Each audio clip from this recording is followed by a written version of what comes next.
One of the big problems that we're facing globally at the moment is plastics pollution. That's on land, but also at sea.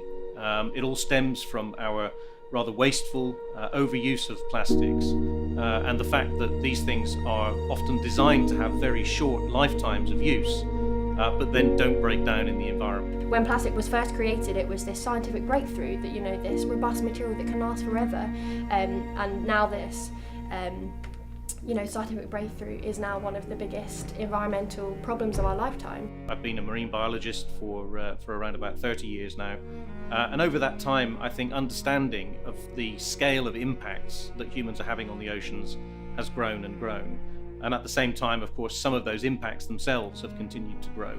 We don't really realise that there are pieces of plastic right down the very deepest trenches. In the Marianas Trench recently there was a paper where there were sea creatures there that were ingesting plastic all the way down these very deep areas. I think it would help massively if people were actually outside, in an outside environment, seeing it for themselves. I think we become more of a nation where we're sat behind TVs and indoors every day, and that doesn't help in the sense that we're not really seeing the damage it does. It was highlighted by David Attenborough. I have to say thank you to him, as so many of us are, because there's so many more people talking and listening about the problem.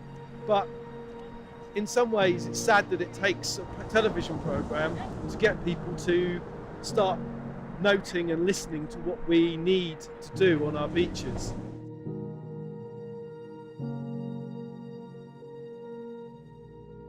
The problem of marine plastic pollution has multiple causes, but the studies show that the majority of the sources are based on land. It's because of the fact that we use plastics as society in a very wasteful way, a very throwaway system that we have.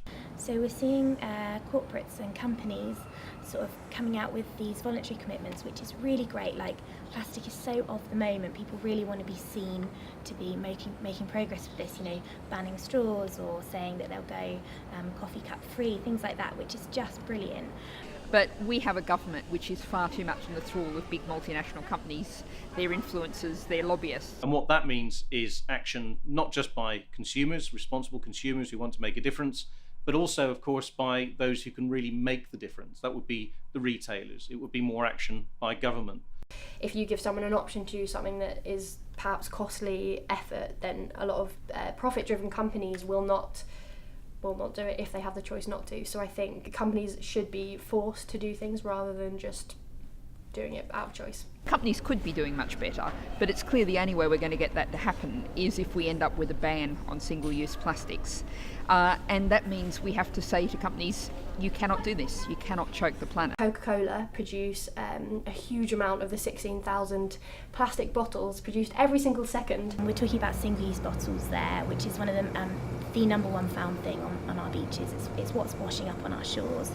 And Coca-Cola produce 128 billion bottles every year. Bottles should be recyclable. And do you know what? Most bottles are recyclable. It's the fact that we shouldn't have so many in the first place. It really is reduction that's the key thing. We need to really realise that this single-use plastic that is everywhere, all over the shelves in the supermarkets. We actually don't need most of it. We need to start carrying our water bottles, thinking about how we eat, not buying off the supermarket shelves if it's wrapped in plastic and saying, no, your problem, you want to sell us something, you make a charge. So ultimately what we have to do is get away from all single-use plastics. And that means, we really have to think about how do we distribute things? Do we need to distribute some things at all? And we can use alternatives that are much more sustainable. And that will mean that plastic doesn't end up in big fragments and in very small fragments all the way through the oceans. Here we're in the Sheffield Winter Gardens, lovely spot. Why not have a couple of water fountains where anyone can fill their water bottles up? We need to change systems of simply how you keep hydrated, and that can be done without any plastic bottles at all. Theresa May's recent statements on plastic saying that action should be taken by 2042 is absolutely terrible. This is killing animals right now as we speak. The impacts of our habits are disastrous. It needed to be a 25-month environment plan, and plastic pollution is rife. It's a crisis that's happening right now. We don't have 25 years to deal with this. Like, who knows what the world's oceans are going to look like by that time.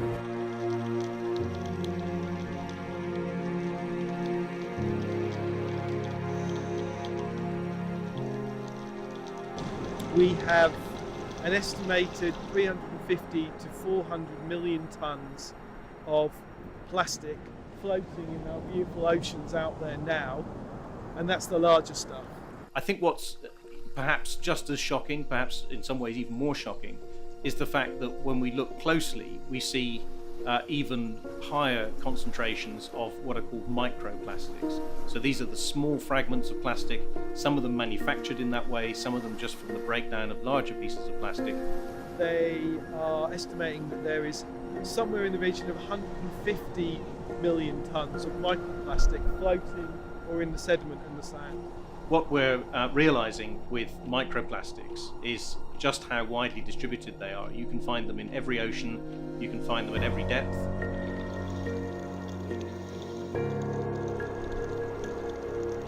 We will find that marine creatures, whales, dolphins, seals, all sorts, they'll be impacted upon, and there are already lots of other stresses that these animals have to cope with in the ocean at the moment.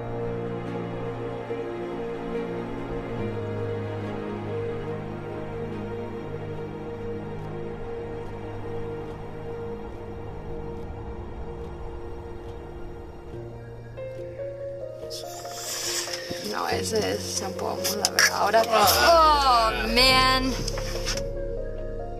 Sinead, can you ask this guy?